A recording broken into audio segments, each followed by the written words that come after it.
boa noite, como vocês estão? Hoje, dia 13 de abril, são exatamente 18 horas e 19 minutos. Eu espero que vocês estejam bem, dentro do possível, nesta situação transitória desse isolamento, que o senhor e a senhora estejam cuidando dos seus pais, dos seus avós, das pessoas e pacientes que têm alguma comorbidade, na esperança que essa situação passe o mais rápido possível para que nós possamos retomar as rédeas da nossa vida. Nós vamos dar continuidade àquele tema polêmico onde o governador do estado de São Paulo determina a prisão ou detenção das pessoas que não cumprirem com o isolamento, tendo como supedâneo legal o artigo 268 do Código Penal, esquecendo ele da nossa Constituição Federal, esquecendo ele também de um fato mais gravoso, que nós não demos causa à introdução ou à propagação desse vírus aqui no Brasil, e sim pela inércia dele e das demais autoridades que já sabiam disso desde novembro de 2019 e nada fizeram para preservar o carnaval, como já foi abordado no vídeo passado. Antes de adentrar a matéria, eu quero te pedir uma gentileza. Se inscreva no meu canal, no YouTube, ou Direito Médico, e compartilhe também os vídeos que vocês vão assistir lá, e esse vídeo, que é muito importante essa informação e a propagação desta informação. Senhores, uma boa notícia para os senhores. A Sociedade Brasileira de Cancerologia, na pessoa do nosso presidente, Dr. Ricardo César Pinto Antunes, médico cirurgião oncológico, bem como na pessoa da vice-presidente, da nossa vice-presidente, doutora Nise Ritoni, cientista médica oncológica, oficializaram ao Ministério da Saúde e ao Mandetta o seu posicionamento para a liberação da hidroxicloroquina, bem como a azitromicina, para tratamento profiláxico ou para pacientes que já estejam com o Covid-19. A Sociedade Brasileira de Cancerologia afirma o seu entendimento para que o ministro Mandetta libere essas medicações para tratamento dos pacientes que ainda estão assintomáticos ou pacientes que já estão assintomáticos, mas leve ou moderado, para evitarmos o êxodo para os hospitais particulares e hospitais públicos. É claro que esse posicionamento da Sociedade Brasileira de Cancerologia ela é voltada à preservação dos pacientes oncológicos. O número do ofício é o ofício de número 6/2020, que eu posso disponibilizá-lo na íntegra àquelas pessoas que assim o quiserem, através do meu WhatsApp ou até mesmo por e-mail. Pois bem, antes de ainda continuarmos do artigo 268, quero deixar bem claro que você não deve se automedicar.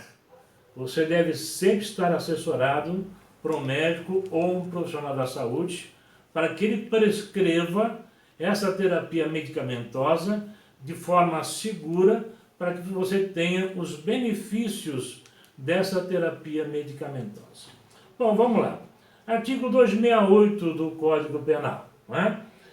Introduzir ou propagar o vírus, ok? Na nossa sociedade. Pena de detenção de 1 mês a 1 ano, e essa pena mais multa, lógico, e essa pena agrava-se se quem infringir for funcionário público, seja ele municipal, estadual ou federal. Senhores, na verdade, a ideia do governador é uma ideia esdrúxula, porque o que ele vai fazer é assoberbar as delegacias e assoberbar o Poder Judiciário. Por que eu digo isso? Porque é um crime de menor potencial ofensivo. E sendo um crime de menor potencial ofensivo, admite-se a transação penal. né? E aí nós vamos ver na figura do artigo 74 e seguintes da Lei 9.099/95, que se a pessoa se achegar até o judiciário, por força dessa determinação, o Ministério Público vai ofertar a essa pessoa um acordo, uma transação penal, né? E essa transação penal pode ser pagamento de cestas básicas, pode ser pena restritiva de algum direito, não sair após as 22 horas, ou prestação de serviço à comunidade. Encerrando-se aquele período da transação penal, como esse crime ele admite a fiança que vai de 1 a 100 salários mínimos, a fiança que foi arbitrada para que eu respondesse em liberdade por esse delito, me será devolvida com juros e correção monetária. Senhores, como eu abordei no vídeo passado, eu creio que a maior parte dos delegados de polícia não vão indiciar as pessoas. E não vão indiciar por quê? Porque há de se ter uma prova material de que eu estou introduzindo ou propagando essa doença contagiosa. Ou seja, para que a autoridade policial, com base na portaria DGP 18/98, com base no Código de Processo Penal, com base no Código Penal, possa me indiciar, ele tem que ter essa certeza. A certeza de que eu estou contaminado e que eu possa ser um elemento de propagação, um elemento de difusão desta moléstia. Ele não vai ter esta situação na mão dele. Ele não vai ter essa certeza. Então, por obrigação lógica, ele vai ter que fazer o seguinte: me ouvir em declarações, me encaminhar até um instituto médico legal para que eu faça o exame de corpo de delito, que eu permita que o agente fiscalizador puxone a minha veia, extraia o meu sangue e que mande para um laboratório para provar se eu sou ou não contaminado, ou seja, se eu tenho ou não o Covid-19. Se eu não tiver o Covid-19, esvaziou-se o objeto da ação penal, perdeu o efeito. Por esta razão, é que eu entendo que o delegado, sem prevaricar, não poderá me indiciar. Terá que me ouvir em declarações. Ponto. Se provar que eu estou com Covid-19, aí é uma outra situação, sim, realmente eu sou um canal de propagação desta moléstia. Este é um fato consumado. Se ele não fizer dessa forma, certamente eu serei absolvido por insuficiência de prova, com base no artigo 386, nos seus incisos, do Código de Processo Penal. Vai-se assoberbar o judiciário, que não serão uma, duas ou três, mas serão centenas e talvez milhares de pessoas que irão ser vítimas dessa decisão translocada do nosso governador. O nosso governador está esquecendo de uma coisa muito importante: meu direito de ir e vir, que está lá no artigo 15º da nossa Constituição Federal. Ele também está esquecendo de uma coisa muito importante: direito de expressão. Eu posso me expressar, você pode se expressar, nós podemos nos expressar, nos reunir contra esse ato ditatorial do governador do estado de São Paulo e de outros estados. E a previsão é constitucional. Ela está lá no artigo 5º, no inciso 4º do artigo 5º da nossa Constituição Federal. Não há crime sem lei anterior que o defina como tal. Ok, você está baseando no 268, o objeto do 268 não se aplica a mim, não se aplica aos senhores. Nós não introduzimos esse vírus no Brasil. Nós não propagamos esse vírus no Brasil. Esse vírus foi introduzido, volto a dizer, pela inércia das nossas autoridades. Governadores, prefeitos, deputados, vereadores, senadores, que sabiam muito bem desta situação e quedaram inertes, Simplesmente cruzaram os seus braços e nada fizeram, pelas razões que eu já expus dentro do primeiro vídeo que nós abordamos sobre esse mesmo tema. Ele esquece também de um princípio muito elementar e básico da nossa Constituição Federal. Princípio da dignidade da pessoa humana, que está lá no artigo 1º, inciso 3º da nossa Carta Maior. Mais do que isso, senhores, e aqui vai uma crítica, me perdoem, o artigo 1º da nossa Constituição Federal diz para nós que nós vivemos hoje um Estado democrático de direito. O que é esse Estado democrático de direito? Esse Estado democrático de direito dá a mim e aos senhores reivindicarmos junto às autoridades políticas do nosso país melhorias para o nosso país, reivindicarmos os nossos direitos, os deveres e as obrigações destas autoridades. Eu vi na Copa passada, em que o Brasil tomou de 7, só de 7, mas antes dele tomar de 7, nós gastamos bilhões e trilhões de dólares fabricando estádios de futebol, né? A pretexto da Copa, a linha suspensa do metrô que até hoje não foi entregue e tantas outras mazelas. Eu vi, com esses olhinhos que a terra há de comer, empresários fretando aviões para percorrer o Brasil todo para assistir à Copa do Mundo. Mas eu não vejo esses mesmos empresários fretarem aviões para irem para Brasília exercer o direito democrático que nós temos de dizer: chega, basta, cumpra-se a Constituição, cumpra-se a lei, reivindique-se os seus direitos. Nós vivemos num país que tem a taxa, a carga tributária maior do mundo. Vivemos num país em que nós não temos uma política financeira e econômica estável. Um país que vive sob o pretexto de emendas constitucionais, portarias, instruções normativas. Isso gera nos empresários e no cidadão comum uma insegurança jurídica muito grande. E nós vivemos essa insegurança jurídica hoje.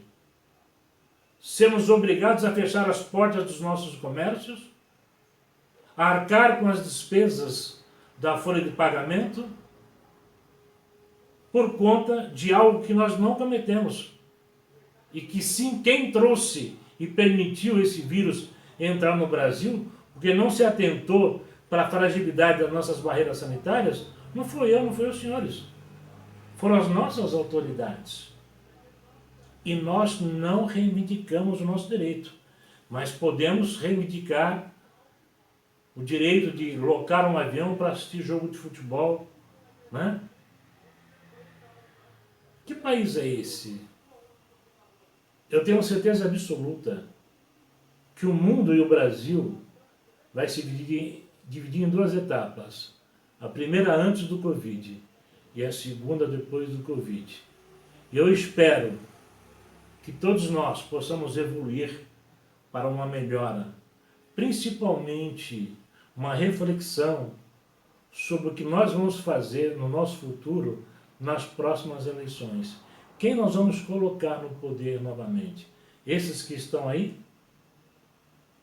Jogo de vaidades, traições, e o povo sempre por último, e o povo sempre pagando esta conta, né? O nosso governador esquece que quando ele me impede de trabalhar, eu como autônomo, ou um microempresário, um empresário individual, ele está ofendendo o artigo 1º, inciso 4º da nossa Constituição Federal. Da mesma forma como ele está ofendendo o artigo 5º, inciso 13º dessa mesma Constituição Federal. Quem vai pagar essa conta, senhores? Quem vai pagar essa conta? Vamos fazer uma continha rápida. Vamos pegar um advogado que tem uma despesa fixa de 10 mil reais. Tem uma despesa fixa de 10 mil reais. Locação do seu escritório, pagamento dos seus estagiários, de outros advogados, condomínio, água, luz, IPTU, telefone, combustível. O Brasil hoje está parado, o Estado de São Paulo está parado. Este profissional liberal advogado não vai ter condições de sobreviver. Já não está tendo condições de sobreviver com uma despesa fixa dessa natureza. Quem vai pagar essa conta? O governador liberou 600 reais para as pessoas carentes. Ótimo. Ótimo. Ok. E para os outros profissionais? Engenheiros, advogados, médicos que não atendem por convênio, pedreiro, servente de pedreiro. Como é que esse pessoal vai ficar? Arquitetos. Quanto ele vai destinar para ajudar esses profissionais? Que dentro de uma política anômala e instável, 90%, para não dizer 99%, dos profissionais liberais não tem capital de giro para se sustentar.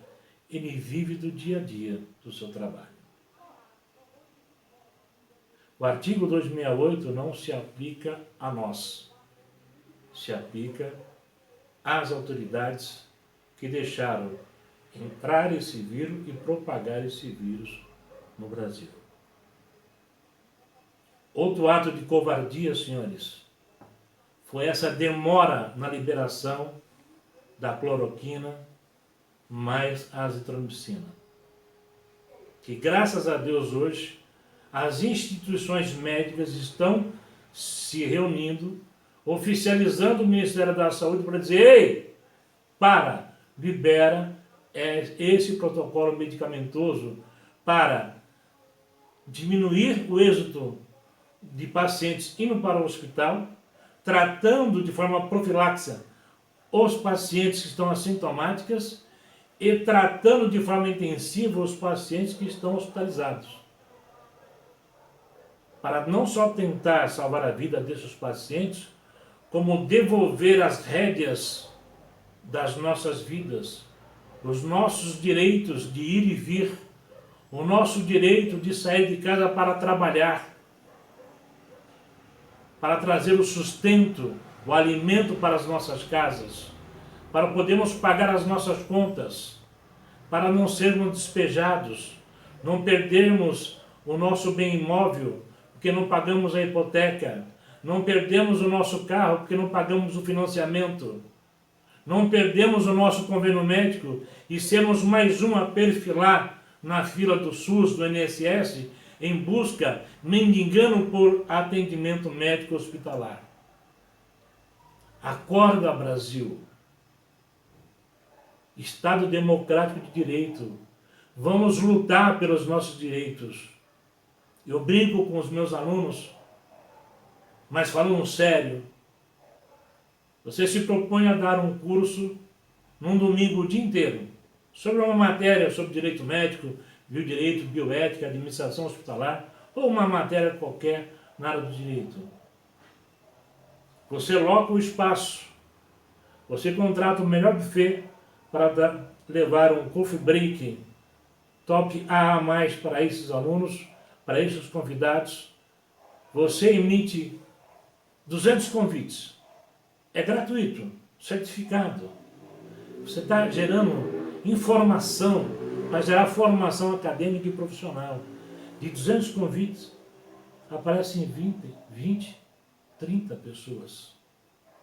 Mas se você mandar o convite para um churrasco, para um pancadão, reabriu a casa do Café Futuro, manda 100 convites, vão aparecer 1000 pessoas lá.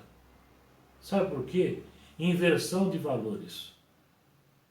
O brasileiro, na sua maioria, não quer lutar pelos seus direitos. Não sabe lutar pelos seus direitos. Infelizmente, essa é a realidade. E aí nós pagamos esse preço. Esse é o motivo desse segundo vídeo.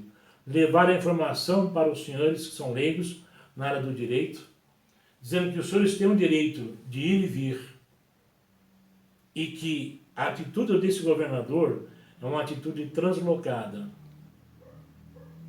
Não estou dizendo hoje, dentro do quadro de gravidade que nós estamos, que olha, vamos liberar todo mundo, vamos suspender. Eu não estou dizendo isso. Que hoje o quadro, segundo nos achega as informações, é um quadro grave. Mas se nós fizermos um protocolo para começar a levar esse medicamento para a maior parte da população, já que o próprio ministro disse, na última entrevista, que mais de 90% da população do Brasil já está contaminada, nós podemos sim reduzir esse isolamento, propiciar ao mais jovem e aquele que não está assintomático voltar para o mercado de trabalho para gestacionar novamente, gerir as nossas finanças e as riquezas do nosso estado e do nosso Brasil. Caso contrário, vai quebrar o município de São Paulo, o estado de São Paulo e o Brasil vai quebrar.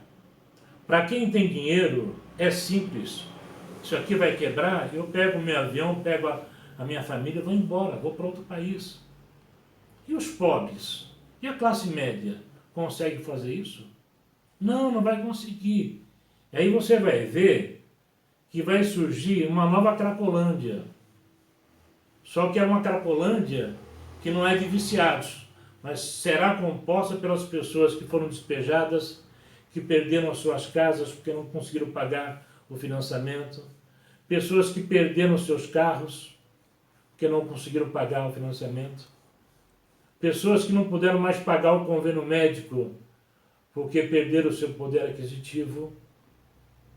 E nós vamos fazer o quê com essas pessoas? Como nós vamos resolver isso? Senhor governador, demais autoridades, os senhores foram de uma covardia enorme. Os senhores já sabiam muito bem desse vírus desde novembro. E aí veio um médico que se hospedou no Sírio-Libanês, que foi vítima do Covid. Não, mas nós nos preparamos para a guerra. Nós preparamos o Hospital das Clínicas, nós preparamos o Hospital não sei o quê. Olha, no Einstein a mortalidade é quase zero, no Sírio é quase zero. Pô, parabéns, cara pálida. Eu não tenho dinheiro para ir para o Einstein. E 90% da população de São Paulo não tem dinheiro para ir para o Einstein, para ir para o Sírio, para o 9 de julho. Os senhores se prepararam, um preparo de guerra para combater o Covid, dentro da trincheira chamada hospital, mas os senhores não levaram essas informações para a população. Os senhores não prepararam a população. Os senhores foram omissos, covardes, no momento em que os senhores permitiram que fosse realizado o carnaval aqui no Brasil. Recebemos turistas por via aérea, aeroportuária, pessoas que vieram desses países que se iniciou o Covid, e essas pessoas, sim, introduziram e propagaram essa moléstia aqui, graças à inércia dos senhores. Essa é a grande verdade. E se paga, ou tenta se pagar a culpa, jogando a culpa do presidente da República. Será que ele tem culpa disso? Eu creio que não. Que ele está, sem falar muito em política, praticamente ele está sozinho nessa brincadeira. Ninguém vai ser preso pelos motivos que eu já falei, e é inconstitucional esse ato do senhor João Dória. Tanto é inconstitucional que o nosso ministro-presidente do STF liberou agora a Ambev. Não sabemos por que motivo liberou, mas ele acatou uma ação da Ambev, e a Ambev está liberada para voltar à sua linha de produção. Ora, se a Ambev está liberada para voltar a produzir cerveja e outras cositas mais, por que eu não posso trabalhar? Porque o manezinho da esquina aqui, que tem uma pastelaria, não pode abrir? Por que o cara que tem um botequinho aqui não pode abrir? Qual é a diferença entre eu e a Ambev? Eu não estou escutando qual é a diferença. O ministro fez uma coisa muito boa para nós. Ele startou a possibilidade de todos os brasileiros impetrarem a mesma ação para conseguir o direito de abrir as portas do seu comércio, da sua indústria, da microindústria. Eu, como profissional liberal, de voltar ao meu trabalho e trazer o sustento para casa. Porque o governo não vai pagar as minhas contas. E por último, R$ 50 para cada estudante que não está indo para a escola porque não tem o que comer em casa. Você já dividiram os R$ 50 por 30? Quanto dá? Será que o nosso governador consegue comer um prato de comida? Divide 50 por 30, vê se ele consegue pegar o ônibus e se alimentar. Forte abraço, Deus abençoe a todos.